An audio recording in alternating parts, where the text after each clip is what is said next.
ஒழுங்கு மரியாதையா இருந்துக்கோங்க ரஜினிகாந்த். ரஜினிகாந்த் மட்டும் ரொம்ப சைடு வாங்கிட்டாரோ.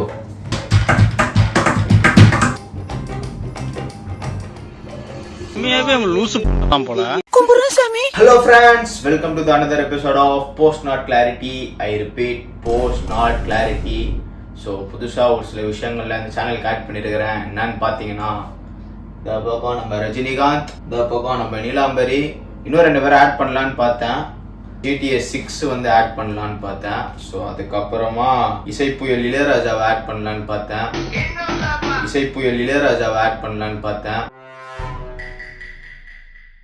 என்ன சிக்கம் ஆயிடுச்சுன்னா, இது 2த்துல வந்துட்டு பின்னாடி ஓட்டுற அந்த ஸ்டிக்கர் ஒன்று கொடுத்துருந்தாங்க. ஆனால் இதில் வந்துட்டு கொடுக்கவே இல்லை. இது நான் வாங்கி ஒரு 5-6 நாள் ஆகுது. சரி, GTA 6 தான் நம்மளால வாங்க முடியல. GTA 6 கூட வாங்கிடலாம் போல, PS5 தான் வாங்க முடியாது. ஸோ PS5 யாராவது வாங்கி கொடுங்க, GTA 6 நான் வாங்கிக்கிறேன்னு சொல்லலான்னு பார்த்தேன். ஆனால் வாங்கல. இதை போஸ்டரே ஒட்ட முடியாத நிலைமையில தான் நான் இருக்கிறேன். அடப்பாடா, என்னடா வாழ்க்கை.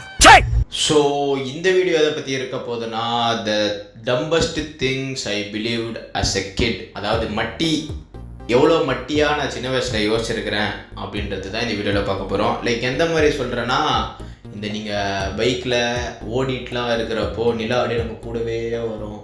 அப்படியே பார்த்தா நம்ம வீட்டுக்கு எடுத்துகிட்டு வந்து நிறுத்துவோம். என்னமோ நம்ம கூட நம்மளுக்கு தான் நிலா அப்படின்ற ஒரு ஃபீல் இருக்கும்ல. ஸோ அந்த மாதிரியான ஒரு விஷயத்தை தான் வந்து இந்த வீடியோவில் நம்ம பார்க்க போகிறோம். ஸோ ஃபஸ்ட்டு விஷயம் என்னன்னு பார்த்தீங்கன்னா, பிளாக் அண்ட் ஒயிட் படம்லாம் பார்க்குறப்போ அந்த காலத்தில் நிஜமாவே கலரே கிடையாது போல், எல்லாமே பிளாக் அண்ட் ஒயிட்டில் தான் இருந்துச்சு அப்படின்னு நான் நினச்சிட்டு இருந்தேன். இது வந்து நான் கொஞ்சம் இந்த வீடியோக்காக ரிசர்ச் பண்ணுறப்போ தான் பார்த்தா நிறைய பேர் இதை யோசிச்சு வச்சுருக்கிறாங்க. நான் எப்படி யோசிப்பேன்னா, எங்கள் தாத்தா அதான் எனக்கு ரொம்ப ஜாம் ஆகுது.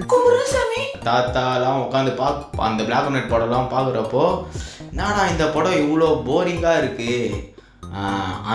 அந்த காலத்தில் வந்து ஆளுங்களே போரிங் தான் போல. ஸோ உலகமே அப்படிதான், ஒரு போர்டான உலகம் தான் போல. பிளாக் அண்ட் ஒயிட், ஒரு கலர் எதுவுமே இல்லாமல் இந்த அளவுக்கு யோசிப்பேன் நான் சின்ன வயசில். அப்புறமா தான் ஒரு பாயிண்ட்டுக்கு மேலே தெரிஞ்சுது, அந்த காலத்தில் எல்லாம் கலராக தான் இருந்துச்சு. டெக்னாலஜி தான் வளர அப்டேட் ஆகி தான் பிளாக் அண்ட் ஒயிட்லேருந்து கலராக மாறிச்சு டெக்னாலஜி. லைக் கேமரா அதெல்லாம் ஆச்சுட்டு லேட்டாக ஒரு 5th 6th படிக்கிறப்போ தான் எனக்கு அதுக்கான ஒரு அண்டர்ஸ்டாண்டிங்கே வந்துச்சு.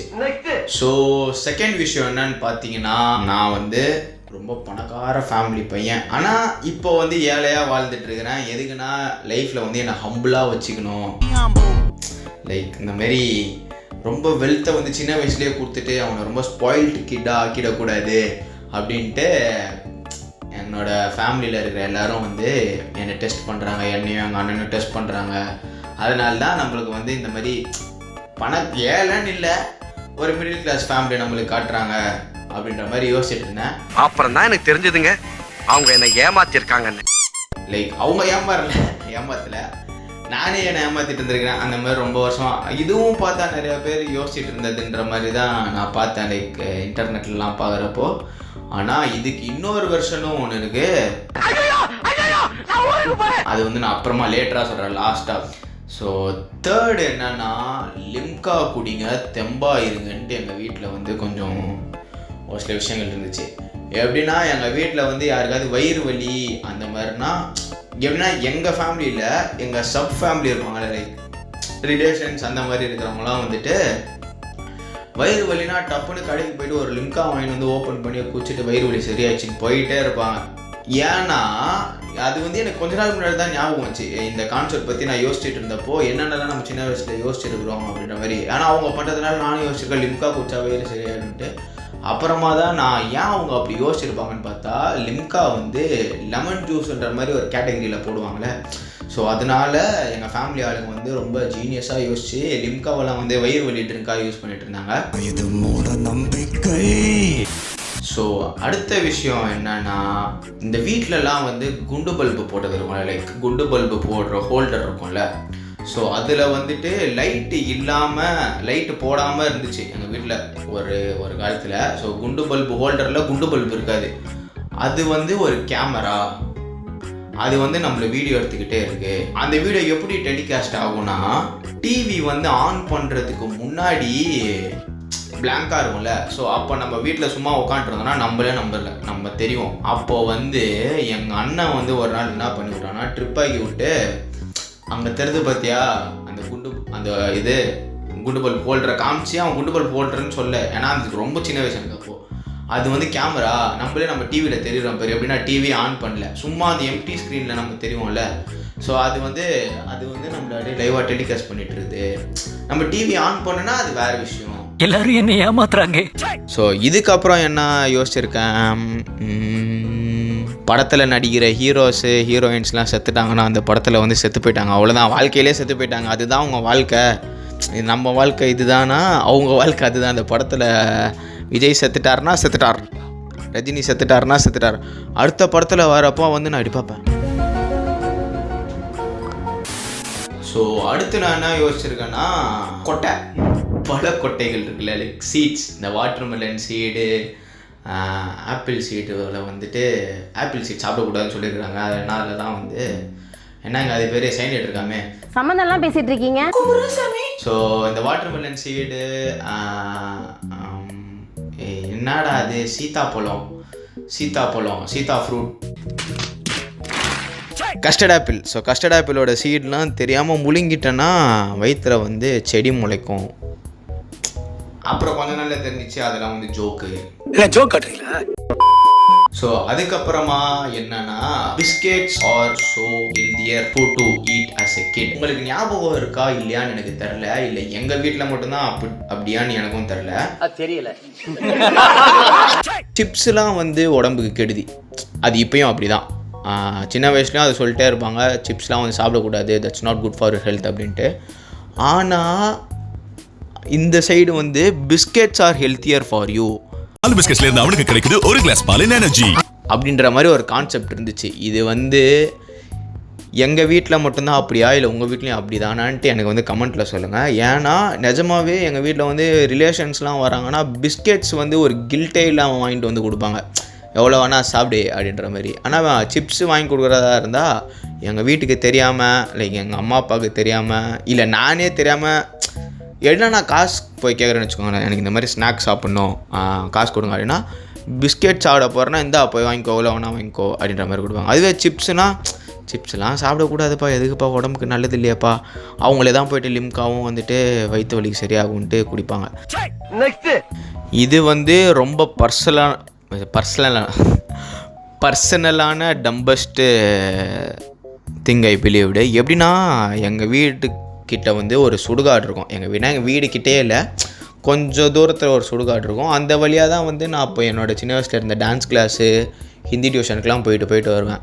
ஸோ அப்போ போயிட்டு வரப்போ இந்த காஞ்சனா படம்லாம் வந்து பீக் டைமிங். அது நான் வந்து பேயினா பயம் எனக்கு, இப்போ இல்லை, அப்போ ரொம்ப பயம்.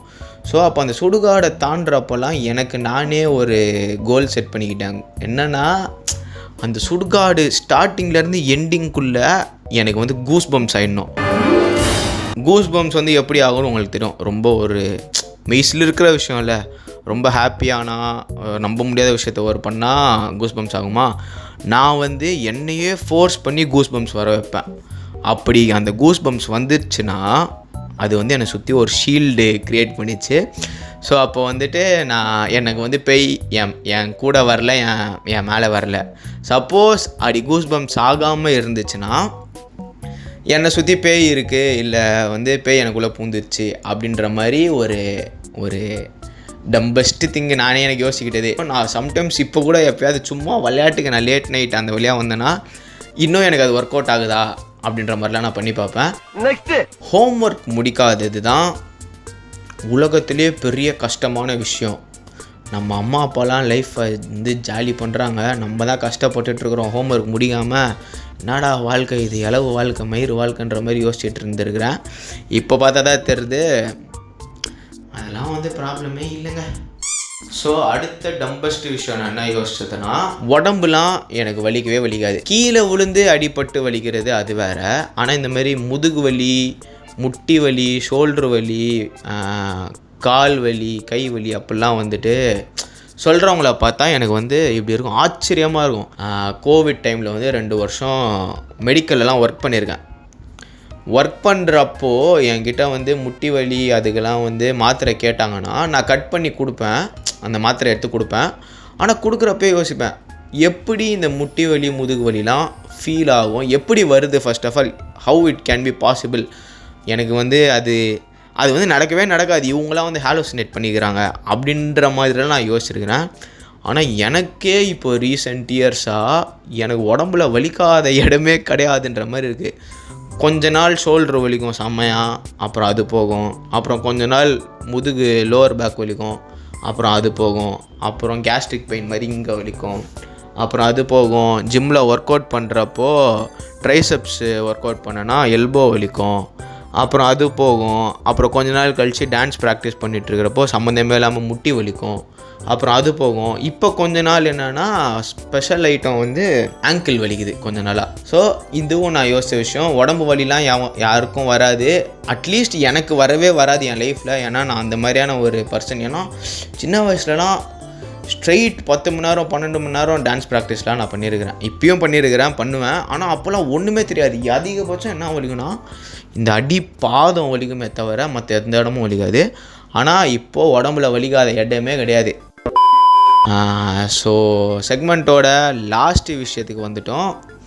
என்னென்னா நான் அப்போ சொன்னல, இந்த மாதிரி நம்மளை வந்து ஹம்பிள் ஆக்கிறதுக்கு தான் எல்லோரும் அதான் காசு இல்லாத மாதிரி நம்மளை வளர்க்குறாங்க அப்படின்ட்டு. ஸோ அதோட இன்னொரு வெர்ஷன் என்னென்னா, நம்மளை சுற்றி இருக்கிற எல்லாருக்கும் நம்மளை தெரியும். எப்படின்னா இப்போ நம்ம ஒரு கடைக்கோ எங்கேயோ போகிறப்போ நம்மளை சுற்றி மக்கள்லாம் யாருன்னே தெரியாதவங்களாம் வருவாங்களே, அவங்க எல்லாருக்கும் நம்மளை தெரியும், ஆனால் தெரியாத மாதிரி நடிப்பாங்க அப்படின்னு நான் யோசிச்சுட்டு இருக்கிறேன் சின்ன வயசில். ஏன்னா நான் தாண்டா இந்த ஒரு மெயின் கேரக்டர் சிண்ட்ரோம்ன்ற மாதிரிலாம் சொல்லுவாங்களே, அது வந்து சின்ன வயசு வெர்ஷனை நான் சொல்கிறேன்.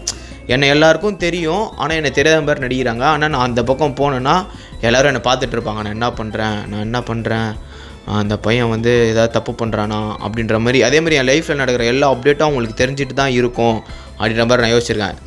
இதே கான்செப்ட் தான் வந்து ட்ரூமேன் ஷோன்னு ஒரு படம் ஒன்று இருக்குது. நீங்கள் பார்க்கலன்னா போய் பாருங்கள். நானே ரொம்ப ரீசெண்டாக தான் பார்த்தேன், ரொம்ப அருமையான படம். இப்போ வந்து நான் அந்த கதையெல்லாம் சொல்ல விரும்பல. இப்போ நான் ஒரு கான்செப்ட் சொல்கிறேன்ல, எனக்கு வந்து என்னை சுற்றி இருக்கிற எல்லாருக்கும் என்னை தெரியும், ஆனால் தெரியாத மாதிரி நடிக்கிறாங்கன்ட்டு. அதில் வந்து எப்படின்னா எனக்கு சொல்லணும்னு ரொம்ப ஆசையாக இருக்குது. ஆனால் நீங்கள் போய் பாருங்கள், நீங்கள் போய் பார்த்தீங்கன்னா தான் உங்களுக்கு அது வந்து ரொம்ப ஒரு ஹோல்சமான படம், ரொம்ப ஃபீல் குடான படம். நீங்கள் போய் பாருங்கள். இந்த கான்செப்ட் லைட்டாக அதில் இருக்கும். ஸோ இவ்வளோ தான். நீங்களும் இந்த மாதிரி என்னென்ன விஷயம்லாம் ரொம்ப வியர்டாக டம்பாக லேமாக உண்மை நம்பி வாழ்ந்துட்டு இருந்திருக்கீங்க, இல்லை இன்னும் வாழ்ந்துட்டுருக்கிறீங்க அப்படின்றத வந்து கமெண்ட்டில் போடுங்க. ஸோ அதே மாதிரி எல்லா வீடியோவிலும் சொல்கிற மாதிரி லைக் பண்ணுங்கள், ஷேர் பண்ணுங்கள், சப்ஸ்கிரைப் பண்ணுங்கள், கமெண்ட் பண்ணுங்கள், இந்த வீடியோ கொஞ்சம் என்கேஜ் பண்ணுங்கள். அதே மாதிரி எனக்கு இன்ஸ்டாகிராம்லேயும் ஒரு அக்கௌண்ட் இருக்குது. லைக் இது இல்லை, என்னோடய பர்சனல் அக்கௌண்ட்டு. அது வந்து ஈஸ்வர்_bfab. முடிஞ்சால் அதையும் செக் அவுட் பண்ணி பாருங்கள். அங்கேயும் கொஞ்சம் ஒரு சில விளாக்ஸ் போட்டிருக்கிறேன், டான்ஸ் வீடியோஸ் போட்டிருக்கிறேன். ஸோ அந்த டான்ஸ் வீடியோஸ் ரிலேட்டடாக ஏதாவது ஒர்க் வேணும்னாலும் நீங்கள் நாங்கள் கான்டாக்ட் பண்ணலாம். அங்கே வந்து நான் ஏதாவது இதில் நல்லா பண்ணுறேன்னா அங்கே வந்து எனக்கு நீங்கள் மெசேஜும் பண்ணலாம். லைக் இதெல்லாம் வந்து நீ நல்லா பண்ணலாம், இன்னும் இதெல்லாம் வந்து கொஞ்சம் மாற்றிக்கலாம், இல்லை இன்னும் இந்த மாதிரி நிறையா போஸ்டர் வாங்கி ஓட்டு, இன்னும் கொஞ்சம் புலம்பு, இல்லை ரொம்ப புலம்பாத, இதெல்லாமும் நீங்கள் வேணும்னா எனக்கு அங்கே வந்து சொல்லலாம். ஸோ ஓகே ஃப்ரெண்ட்ஸ், வீடியோட எண்டிங்க்கு வந்துட்டோம். உங்களை நான் அடுத்த வீடியோவில் பார்க்குறேன் ஃப்ரெண்ட்ஸ். பை.